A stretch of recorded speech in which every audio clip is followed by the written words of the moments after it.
बिल्कुल। देखिए जो वेडनेसडे के बाद ना ये एक ट्रेंड जो है ये आपका, मेरा मानना ये है कि वापस चेंज हुआ है, क्योंकि हम डिहाई पर बंद हुए और 3 दिनों की नेगेटिविटी को हमने नेगेट किया एक साथ।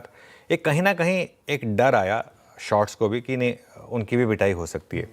अच्छा, एक और चीज़ मैं आपको बताऊँ, एक नॉर्मली ट्रेंडिंग सीरीज़ के बाद अगर अगली सीरीज़ की शुरुआत कॉन्ट्रा ट्रेंड से हो तो उस दिन का हाई और उस दिन के लो की सिग्निफिकेंस बढ़ जाती है। तो अब अगर आपने आज वेडनेसडे का हाई निकाला और क्योंकि हम 40-50 पॉइंट नीचे खुल रहे हैं और हाई यहाँ से ऑलरेडी 30-32 पॉइंट ऊपर है, तो इंटरडे में आपको 70-80 पॉइंट की रिकवरी चाहिए होगी। तो अगर आपने वो निकाला तो एक कंफर्मेशन मिल जाएगा मुझे कि नहीं, अब वो ट्रेंड जो है वो बदल गया है, क्योंकि इस मार्केट में ट्रेंड जो है ना वो बड़ी तेज़ी से बदलता है और बड़ी तेज़ी से बदल भी रहा है। और जब तक 24,600 ना टूटे तब तक आप हर गिरावट पर खरीदारी करें।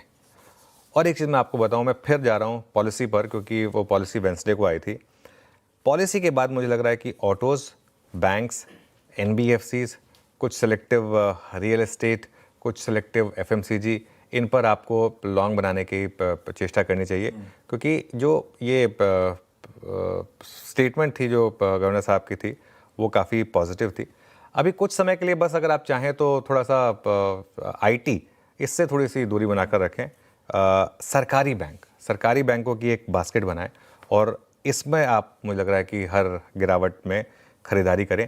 जैसे एक गिरावट वेडनेसडे को ही आ गई थी, क्योंकि लोगों का फोकस शिफ्ट हुआ पीएसयू बैंक से प्राइवेट बैंक में, क्योंकि पीएसयू बैंक अच्छे चले थे और प्राइवेट बैंक नहीं चले थे, तो इस वजह से थोड़ा सा प्राइवेट बैंक में फोकस शिफ्ट हुआ। इस वजह से निफ्टी बैंक चला, जबकि पीएसयू बैंक थोड़ा सा ठंडे पड़े।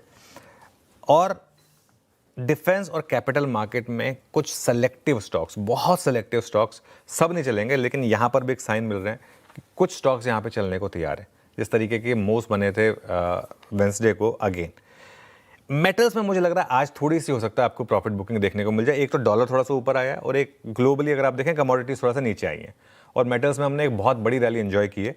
तो हो सकता है कि 1-2 दिन की प्रॉफिट बुकिंग आ जाए, लेकिन है अभी भी ये स्ट्रेंथ वाली पॉकेट ही, तो लोअर लेवल पर यहाँ पर बाइंग हो सकती है। लेकिन अभी के लिए आज शायद मुझे लग रहा है थोड़ी सी प्रॉफिट बुकिंग आएगी। एक और चीज़ पर मेरी नज़र रहेगी, वो है एफआईएस की शॉर्ट पोजीशन। बुधवार को कोई कवरिंग नहीं हुई, इनफैक्ट थोड़े शॉर्ट ऐड ही हुए हैं सिस्टम में, परसेंटेज के हिसाब से नहीं हुए हैं क्योंकि लॉन्ग परसेंटेज के हिसाब ज़्यादा ऐड हुए हैं, लेकिन नेट सिस्टम में शॉर्ट ही ऐड हुए हैं वेडनेसडे को। तो ये बड़ी कवरिंग के लिए मुझे लग रहा है जब तक आप 25,100, 25,200 इसके ऊपर ना निकलें तब तक बड़ी वाली कवरिंग नहीं होगी। और एक अर्निंग सीजन ये मार्केट के लिए एक मेक और ब्रेक होगा, और अर्निंग से ज़्यादा कंपनियों की कमेंट्री पर नज़र रहेगी। ये भी एक बहुत बड़ा हमारे लिए फोकस एरिया रहेगा। बिल्कुल ठीक है, ये सब